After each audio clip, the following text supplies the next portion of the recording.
De valorisation énergétique. Derrière ce nom se cache un projet qui fâche. Des incinérateurs mis en place à Saint-Pierre, un choix validé par les élus et dénoncé par le collectif Zéro Déchet.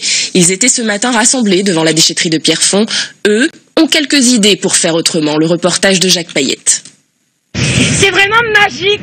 Ça réussit à transformer des déchets non toxiques en déchets toxiques. Le collectif Zéro Déchet se bat à coups de conférences gesticulées pour contester l'implantation d'une unité de valorisation énergétique.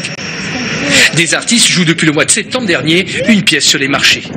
Nous, notre mission qu'on s'est donnée, c'est d'informer les gens et de les alerter sur les problèmes environnementaux, de santé, et aussi essayer de voir comment on pourrait tous ensemble créer un nouveau projet de société. Le collectif Zéro Déchet juge le projet d'incinérateur nocif pour l'environnement.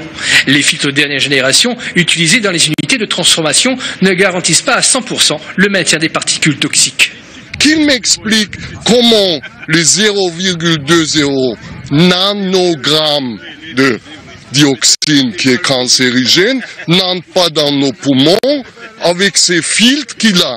Est-ce qu'il sait que nanogramme c'est 1,5 de grammes?